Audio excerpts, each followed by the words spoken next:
Mesdames et messieurs, bonsoir. Il est 18h au Caire, c'est l'heure d'une nouvelle transmission en langue française sur NEL TV International qui dure d'ici jusqu'à 20h locale. Et j'ai le plaisir de commencer tout de suite avec le journal que j'ai le plaisir de le présenter avec ma collègue Elham Hussein. Bonsoir Elham.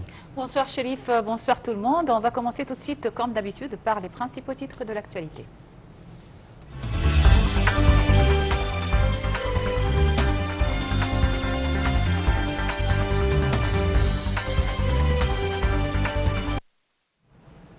Le ministre des Affaires étrangères participe en Slovénie à la réunion du comité ministériel arabo-islamique sur Gaza.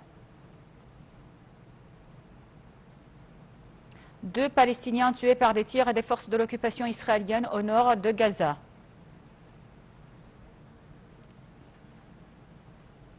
L'Égypte exprime son soutien à la reprise des négociations américano-iraniennes à Oman, des discussions déjà entrées dans leur deuxième phase.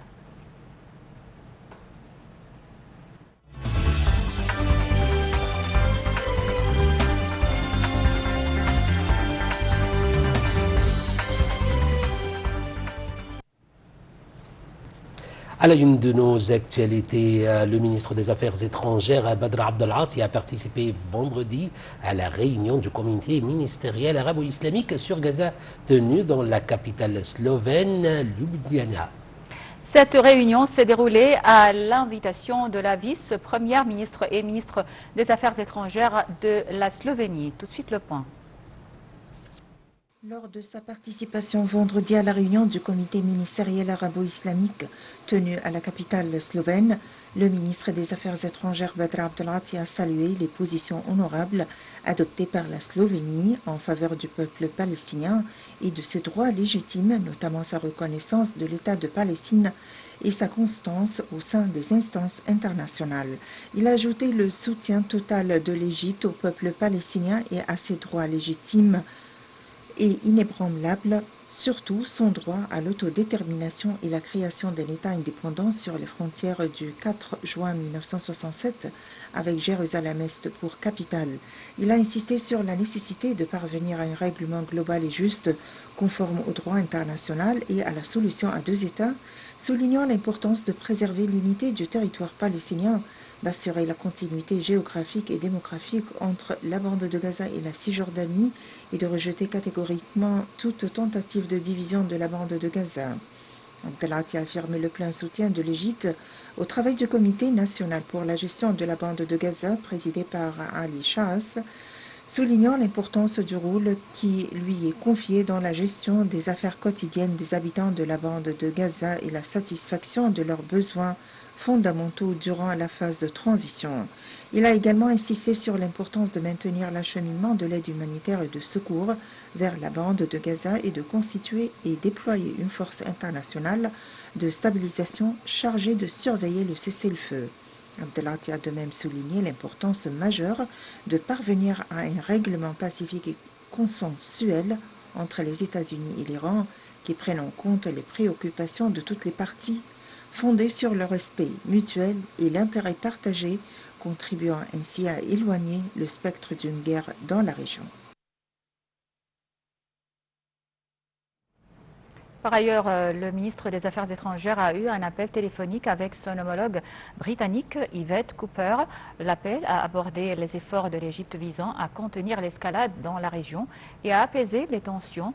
Selon un communiqué du ministère des Affaires étrangères, Abdelghati a informé la ministre britannique des démarches diplomatiques menées par l'Égypte pour contenir la montée des tensions à travers une action diplomatique active. Il a également réaffirmé l'importance de parvenir à un règlement consensuel du dossier nucléaire iranien. Abdelghati a également insisté sur la nécessité de conjuguer les efforts régionaux et internationaux afin de préserver la sécurité régionale et de répondre aux aspirations des peuples de la région. Les 2 ministres ont de même examiné les moyens de renforcer les relations bilatérales et de les développer vers des horizons plus larges dans les domaines politiques, économiques et commerciaux, ainsi que d'augmenter le volume des investissements britanniques en Égypte au cours des prochaines années. 2 Palestiniens ont été tués par des tirs des forces de l'occupation israélienne dans la région de Jabalia et Al-Waha, dans le nord de la bande de Gaza. Par ailleurs, les forces de l'occupation israélienne ont visé l'est de Deir el-Balah au centre de Gaza par des tirs d'artillerie. Des opérations de démolition ont touché des bâtiments résidentiels dans diverses zones de Gaza.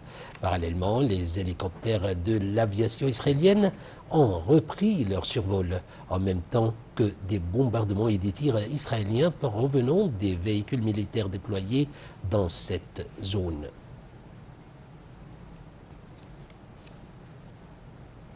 Après avoir reçu un 4e groupe de patients palestiniens hier, le terminal terrestre de Rafah continue de recevoir les blessés et les malades palestiniens en provenance de la bande de Gaza. Une équipe médicale du ministère de la Santé procède à des examens médicaux des personnes qui sont arrivées en vue de les transférer vers l'un des hôpitaux du Nord Sinaï pour recevoir les soins nécessaires à bord d'ambulances égyptiennes équipées.